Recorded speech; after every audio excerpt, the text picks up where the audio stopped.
My dear brothers and sisters, I'm Jesse with Living Tree Community Foods here in Berkeley, California.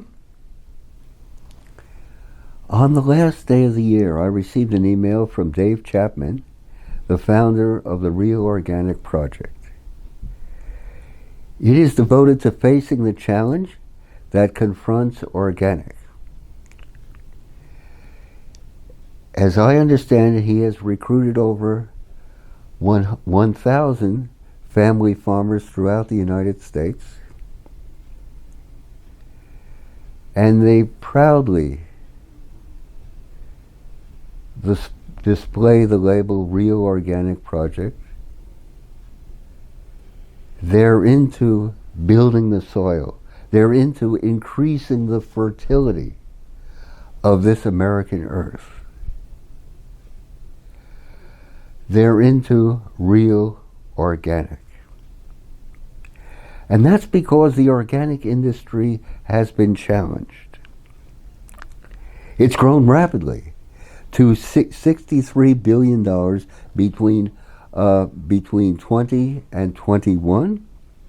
Organic food sales in 2021 grew 5.5%. Whereas conventional produce sales grew 1.9%. In other words, organic food sales are growing at more than double the rate of conventional food.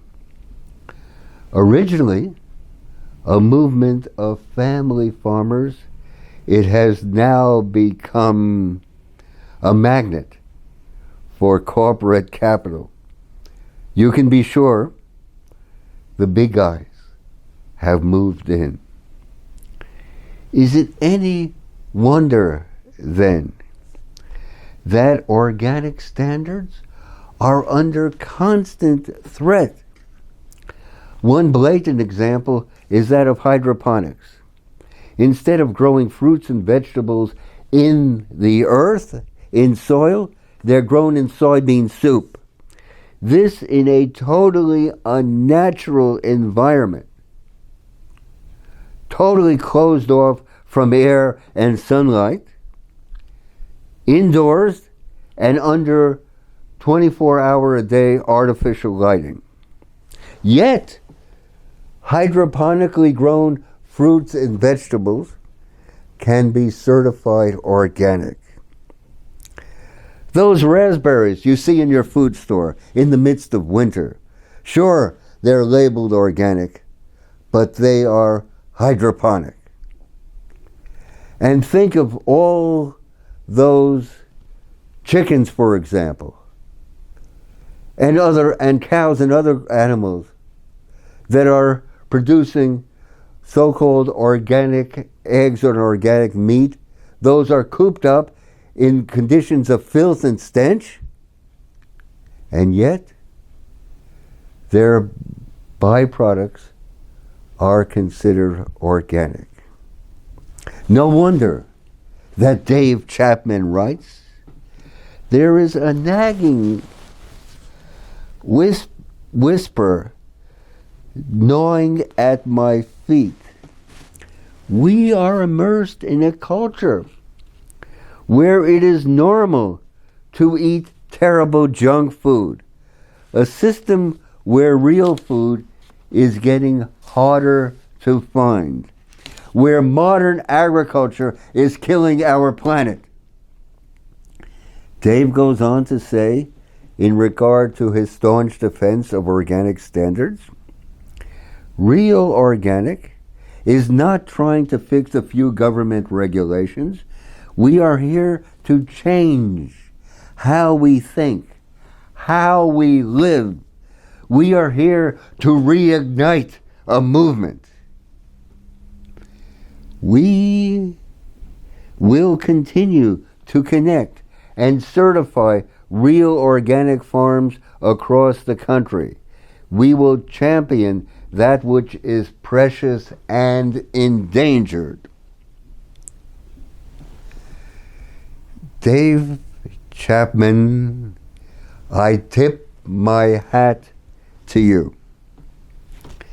Thank you for standing up and being counted in the struggle against the emasculation of organic. But there is a note I cannot help but noticing of sadness, even of resignation in your voice when you say, there is a nagging whisper gnawing at my feet. I can understand. You are up against the overwhelming power of corporate organic. Now it seems to me that we've got to find a way back. We've got to get back to our roots. Imagine a world wherein everyone has the chance to grow a part of the food they eat. Our food is too important to be left to a farmer specialist. Imagine everyone a family farmer, everyone a victory gardener, everyone a community gardener.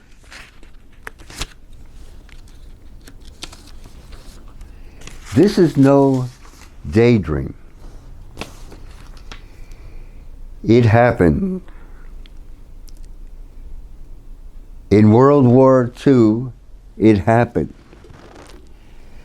Our forebears, the greatest generation, planted 18 million victory gardens, 12 million in cities, 6 million on farms.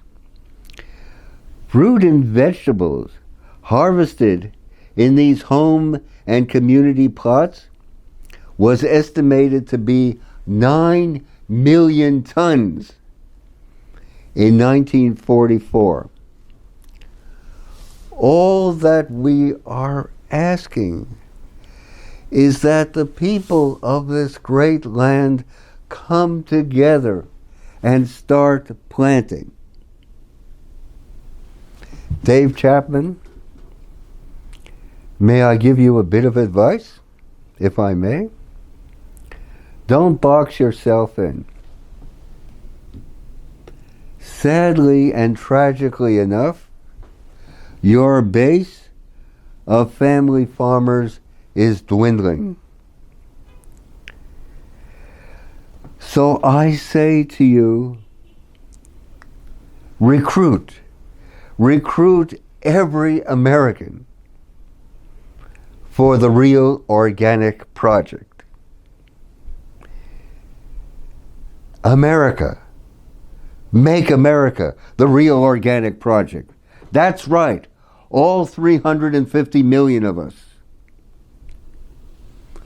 Imagine getting together with friends and neighbors and making every schoolyard an edible schoolyard, every park an edible landscape. Enough of the isolation and distancing. Enough of the tsunami of loneliness. Enough of the nation of strangers. Everyone a family farmer. Everyone a victory gardener. Brothers and sisters, let's overcome the fear, all pervasive, that separates us. Let us laugh at how isolated we are. Let us dance to the deafening silence of the streets. We can work together. We can build here a garden for the American spirit. Thank you. My privilege to share. You may wish to hit the subscribe button down below. Your comments are treasured by us. Thank you. Let us go forward.